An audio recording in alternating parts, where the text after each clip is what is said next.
Entre as figuras mais sombrias e odiadas da história do regime nazista, poucas se comparam à malignidade de Heinrich Himmler. Como um dos membros mais próximos e confiáveis de Adolf Hitler, Himmler foi responsável por algumas das ações mais atrozes que a humanidade já testemunhou. Ele não era apenas um dos ministros-chave do regime, mas também o principal executor dos mais horríveis planos de Adolf Hitler, particularmente aqueles que envolviam a perseguição e extermínio sistemático de milhões de seres humanos. Entre a elite nazista, há poucos, se houver, que se aproximam do puro mal que foi Heinrich Himmler. Como um dos ministros mais confiáveis de Adolf Hitler, Himmler supervisionou a operação dos elementos mais vis do partido nazista. Ele foi o líder da SS, os nazistas mais fanáticos da Alemanha, e supervisionou a criação e operação dos campos de concentração e extermínio envolvidos no Holocausto. Ele também supervisionou grande parte do genocídio contra os soviéticos durante a Guerra da Alemanha na Frente Oriental.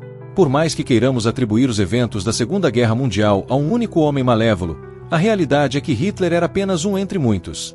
Hoje, vamos entrar a fundo na história do homem que foi diretamente responsável pela morte de quase 7 milhões de pessoas inocentes. Bode expiatório. Durante a Primeira Guerra Mundial, Himmler sonhava em servir na frente como oficial e, usando as conexões relutantes de seu pai, deixou a escola para começar o treinamento como candidato a oficial em 1º de janeiro de 1918. No entanto, em 11 de novembro de 1918, antes que o treinamento de Himmler estivesse completo, a Alemanha assinou o armistício que encerraria a Primeira Guerra Mundial. Enquanto seu irmão mais velho retornava como herói da Primeira Guerra, Himmler voltou aos estudos, enfrentando mais desafios de saúde na universidade, onde estudou agricultura. Essas experiências geraram um crescente ressentimento em Himmler.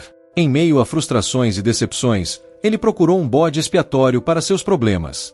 O antissemitismo, em alta na Alemanha, tornou-se uma âncora para suas emoções. A ascensão desse sentimento de ódio é entendida em parte como uma resposta às suas próprias lutas pessoais e às tendências da época. No início da Primeira Guerra Mundial, a Alemanha decidiu financiar a guerra por empréstimo, planejando pagar as dívidas com os ganhos dos países aliados, mas sua derrota deixou-o sem um plano viável. O Tratado de Versalhes impôs pesadas punições à Alemanha, incluindo reparações financeiras equivalentes a cerca de 442 bilhões de dólares atualmente, liquidadas apenas em 2010, após 92 anos. Essa crise econômica deixou o povo alemão em busca de culpados, apesar de não terem relação com os judeus. A inflação disparou, atingindo uma taxa de 80 milhões por cento em 1923, com o pão custando inicialmente 250 marcos e aumentando para 200 bilhões. A situação era surreal, com a produção de notas de dinheiro ultrapassando o valor que representavam. Trabalhadores carregavam carrinhos e malas cheias de notas inúteis, incapazes de comprar itens básicos. Nesse caos econômico, Heinrich Himmler emergia como uma figura a ser observada, situado no turbilhão de eventos que culminariam nos horrores do Holocausto.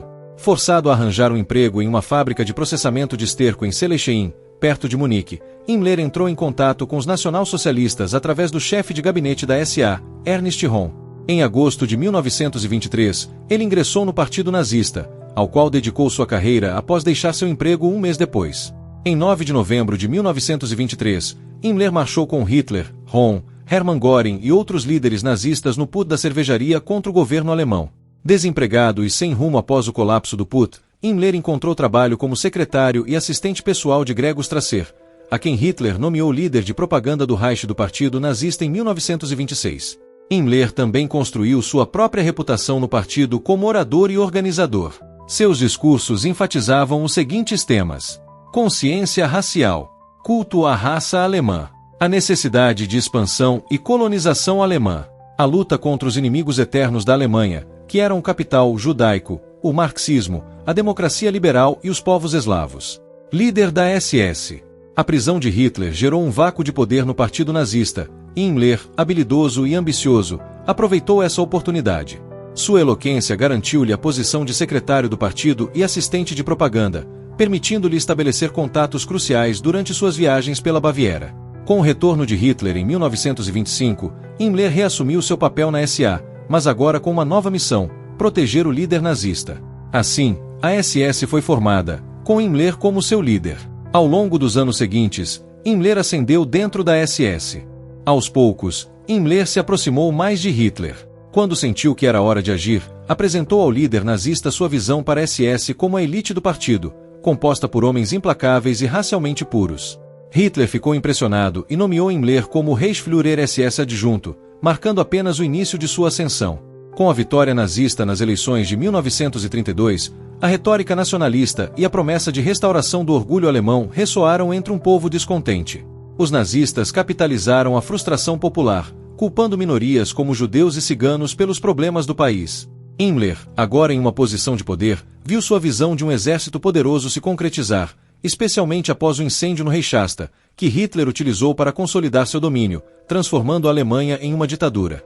Com isso, Himmler começou a recrutar fervorosamente, priorizando a pureza racial em sua busca pelo poder. Em suas próprias palavras, ele era como um jardineiro de berçário tentando reproduzir uma boa linhagem antiga que havia sido adulterada e degradada. Nós partimos dos princípios da seleção de plantas e então procedemos bastante sem vergonha a limpar os homens que não achávamos que poderíamos usar para a construção da SS. A ironia, é claro, era que Himmler, ele mesmo, sendo um espécime fraco e doentio de homem, nunca teria passado pelos requisitos de entrada da SS. Ano após ano, Himmler cresceu em poder e severidade. Ele criou o escritório principal de raça e assentamento da SS, onde promulgou várias políticas raciais. Políticas raciais. Obviamente que em tal mistura de pessoas, haverá sempre alguns tipos raciais que se aproveitam.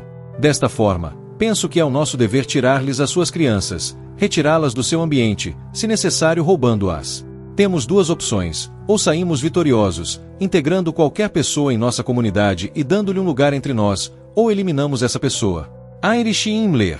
Qualquer um que ingressasse na SS tinha que fornecer uma árvore genealógica hermética que provasse que eram de descendência ariana até o ano de 1800. Ele até instituiu uma política em que seus oficiais tinham que entrar em um casamento ariano e produzir 4 filhos. Isso falhou dramaticamente, com menos de 40% de seus homens realmente se casando e, em média, não produzindo mais do que um filho. Comparado a muitas das políticas pelas quais ele viria a ser responsável, esta era branda. Himmler esteve intimamente envolvido em tantos eventos nos anos seguintes que é impossível cobri-los todos neste vídeo. Mas existem 2 eventos em particular que se mostraram pivos para os horrores da Segunda Guerra Mundial. 1. Projeto Himmler. O primeiro foi o Projeto Himmler. A Alemanha nazista estava procurando um motivo para invadir a Polônia. Convencidos de sua superioridade racial e obcecados com a ideia de dominação total, precisavam de um motivo para convencer seu povo e a população mundial como um todo de que sua invasão seria justificada. Himmler há muito tempo trabalhava com Reinhard Heydrich no Partido Nazista. Um companheiro próximo de Himmler, Heydrich havia sido seu vice durante seus anos na SS e supervisionar a Gestapo, a força policial secreta dos nazistas. Os dois, junto com Heinrich Himmler, conceberam o Projeto Himmler. Eles vestiram alguns de seus próprios soldados como se fossem do exército polonês e orquestraram falsos confrontos ao longo da fronteira para parecer que a Polônia estava tentando invadi-los. A máquina de propaganda então transformou esses eventos em uma causa para a guerra, e a Alemanha invadiu oficialmente a Polônia, dando início à Segunda Guerra Mundial. 2. Conferência de Wannsee. A outra parte da guerra que Himmler teve as mãos em cima é considerada por muitos como um dos momentos mais sombrios de toda a história humana, e lhe rendeu o apelido de o arquiteto do Holocausto. A exterminação do povo judeu havia sido um valor fundamental do partido nazista desde sua origem. Agora que os nazistas estavam no poder, estavam procurando soluções para tornar isso uma realidade. Sua abordagem inicial fora forçar os judeus a deixar o país voluntariamente. Judeus eram negados a entrada em restaurantes e teatros, não podiam usar transporte público ou possuir bicicletas, e só tinham 1 hora para fazer compras. Uma intensa campanha de propaganda os pintava como os vilões, a causa raiz de todos os problemas do país. De todas as maneiras possíveis, eles eram feitos para sentir que não eram bem-vindos. Mas para os nazistas, para Hitler e para Himmler, isso simplesmente não foi longe o suficiente. Eles precisavam de outra solução, uma solução final. Heydrich, o vice de Himmler, foi um dos principais responsáveis pela organização da Conferência de Wannsee, que selou o destino de milhões. Heydrich, o vice de Himmler, delineou seus planos para a solução final em 20 de janeiro de 1942, durante uma reunião com os principais oficiais nazistas conhecida como a Conferência de Wannsee, nomeada após o subúrbio de Berlim onde ocorreu. Heydrich estimou que havia cerca de 11 milhões de judeus em toda a Europa para os nazistas lidarem. Heydrich achava que o povo judeu era um fardo para a sociedade, mas ele tinha um plano para obter algum benefício deles antes de se livrar deles. A palavra extermínio, usada pelos nazistas, não foi escolhida aleatoriamente. Eles exterminam pragas, roedores, não humanos. Eles assassinavam humanos. O grupo de homens sentados ao redor da conferência de Wannsee não estava lidando com ratos debaixo de seus assoalhos. Eles estavam logicamente, sistematicamente e conscientemente planejando o assassinato em massa de 11 milhões de pessoas. A questão judaica, pela qual Himmler passou noites refletindo em seu diário enquanto estava na universidade, estava prestes a ser resolvida, e ele seria o arquiteto no centro de tudo. Himmler planejava usar os 9,5 milhões de judeus europeus como mão de obra, reservando os adultos saudáveis para trabalhos exaustivos na construção, enquanto os incapazes seriam exterminados instantaneamente. O assassinato de Reinhard Heydrich devastou Himmler, que tinha uma forte ligação com ele. Como amigo próximo, Himmler até assumiu a responsabilidade pelos filhos de Heydrich. O plano sinistro de Himmler visava explorar os judeus como escravos, eliminando aqueles considerados impuros, mas a morte de Heydrich lançou uma sombra sobre seus intentos, transformando seu fogo interior em um abismo de desespero. Furioso com seus anos de sofrimento e catalisado pela morte de seu amigo íntimo, Himmler lançou a Operação Reinhard, que começou com a fundação de 3 campos de extermínio em Belzec, Sobibor e Treblinka. No início, as pessoas judias eram executadas por esquadrões de fuzilamento, em pequenos grupos, levadas em vans de gás, mas Himmler logo ficou frustrado com esses métodos. Eles eram muito lentos, não industrializados o suficiente. Ele visitou um dos campos para testemunhar uma execução por esquadrão de fuzilamento em primeira mão e se viu sentindo náuseas e chateado com o que tinha visto. Seu corpo humano estava reagindo ao horror de suas ações, mas a mente de Himmler suprimia forçosamente sua empatia básica e decidia que o método era muito sangrento. Ele não queria que seus soldados ficassem angustiados com suas ações. Ele estava preocupado com a saúde mental de seus homens, enquanto eles atiravam impiedosamente em dezenas de civis inocentes. Ele precisava de uma solução, então recorreu ao campo que conhecia melhor.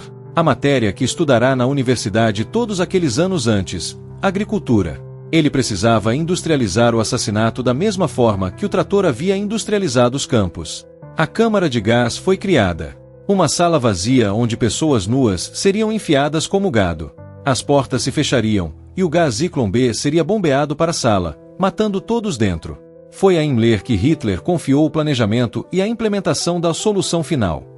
Em seu discurso mais citado, o de 4 de outubro de 1943, a uma reunião de generais da SS, Himmler justificou explicitamente o assassinato em massa dos judeus europeus com as seguintes palavras: "Diante de vocês aqui, quero me referir explicitamente a uma questão muito séria. Quero dizer aqui, o extermínio do povo judeu. A maioria de vocês saberá o que significa quando 100 cadáveres estão lado a lado, ou 500 ou 1000. Esta página de glória em nossa história nunca foi escrita e nunca será escrita. Tínhamos o direito moral. Éramos obrigados ao nosso povo a matar esse povo que queria nos matar." Em 3 de janeiro de 1943, por exemplo, Himmler falou sobre como havia ido fazer uma massagem, participou de várias reuniões mundanas, teve uma ligação com sua esposa e filha em casa, e depois ordenou a execução de 10 policiais poloneses e enviou todas as suas famílias para campos de concentração, antes de ir cedo para a cama. A normalidade de seus almoços e rotina de exercícios se entrelaçavam com ele tendo controle direto sobre o genocídio em massa.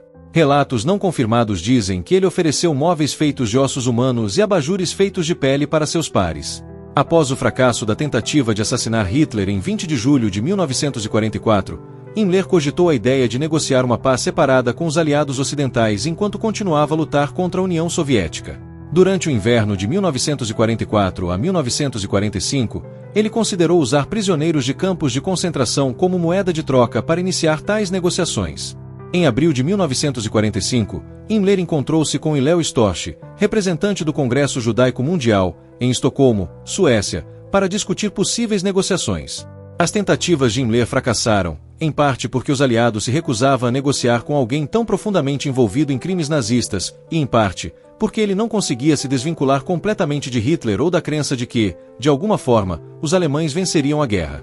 Em abril de 1945, Himmler pediu ao conde Folke Bernadotte, vice-presidente da Cruz Vermelha Sueca, que transmitisse uma oferta de rendição no fronte ocidental ao general Dwight Eisenhower, comandante-em-chefe das forças aliadas. A notícia da oferta chegou a Hitler em Berlim cercada na noite de 28 a 29 de abril de 1945.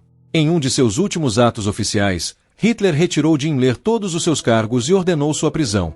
Apesar de ter continuamente assegurado aos seus oficiais e homens da SS que, no final, assumiria a responsabilidade por todas as suas ações, o fim da guerra encontrou Himmler vestido com o uniforme da polícia secreta de campo, com documentos em nome de Heinrich Himmler. Capturado por soldados russos em 20 de maio de 1945, ele foi entregue aos britânicos, a quem eventualmente confessou sua identidade. Enquanto passava por uma busca corporal em 23 de maio de 1945, Himmler se suicidou mordendo uma cápsula de cianeto escondida em sua boca para esse fim específico. A humanidade tem uma notável capacidade de dessensibilizar a si mesma ao sofrimento. Todos somos capazes disso. O Partido Nazista nos mostrou os extremos dessa dessensibilização. Muitas vezes, começa de maneira bastante sutil, vendo alguém de uma raça diferente como sendo diferente de você, alguém que você não entende ou tem muito em comum.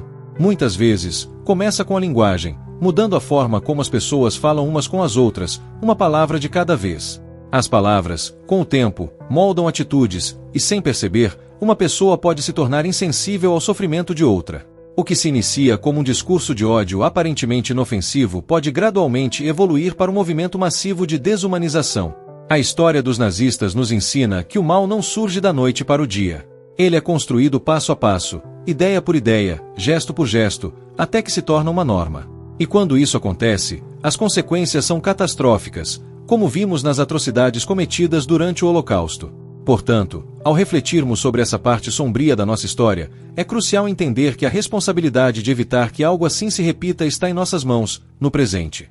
Cada um de nós deve se perguntar: o que estamos fazendo para combater a intolerância, o preconceito e o discurso de ódio que, muitas vezes, começa de maneira sutil, mas tem o potencial de crescer e causar danos irreparáveis?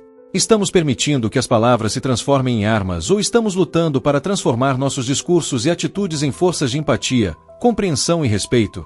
O desafio é enorme, mas a solução começa com pequenas atitudes cotidianas. A mudança começa com o reconhecimento da humanidade do outro, não importa quão diferentes sejamos. Devemos ser vigilantes contra as ideias e palavras que promovem a divisão e o desrespeito. A verdadeira força de uma sociedade está na sua capacidade de abraçar a diversidade e construir pontes, não muros. Agora, mais do que nunca, é essencial que nos lembremos das lições do passado para não repetir os mesmos erros. Precisamos aprender com a história para construir um futuro onde o respeito, a compaixão e a justiça prevaleçam. Esse é o caminho para evitar que a tragédia se repita. E lembre-se, cada um de nós tem o poder de influenciar essa mudança. A ação de hoje pode evitar o desastre de amanhã. Se você também acredita na importância de não esquecer a história e de estar sempre atento às lições que ela nos ensina, eu peço que se inscreva no canal para continuar recebendo conteúdos como esse. Aqui, estamos comprometidos em trazer reflexões profundas e fundamentais sobre os eventos históricos que moldaram o mundo em que vivemos e sobre como podemos evitar os erros do passado. Ao se inscrever, você também terá acesso a vídeos que exploram temas como a psicologia do comportamento humano, os mecanismos de desumanização e como podemos construir uma sociedade mais justa e empática. E, se esse vídeo tocou você de alguma forma, não deixe de deixar seu like. O seu apoio é essencial para que possamos continuar a produzir conteúdo que inspire as pessoas a pensar criticamente e agir com empatia. Seu like não só nos ajuda a crescer, mas também aumenta o alcance desse vídeo, permitindo que mais pessoas se conscientizem sobre a importância de refletir sobre esses temas. Além disso, se você acha que o conteúdo desse vídeo pode ajudar outras pessoas a entender melhor o impacto de atitudes intolerantes, compartilhe com seus amigos e familiares. A conscientização é um passo fundamental para criar um futuro melhor, e juntos podemos fazer a diferença. Vamos espalhar a mensagem de respeito e compreensão, para que a história não se repita e possamos construir um amanhã mais inclusivo para todos. Obrigado por assistir até o final. Continue com a gente nessa jornada de aprendizado e reflexão. Se você ainda não se inscreveu, aproveite agora e ative o sininho para não perder os próximos vídeos. Estamos apenas começando, e sua participação é fundamental para que possamos continuar essa conversa.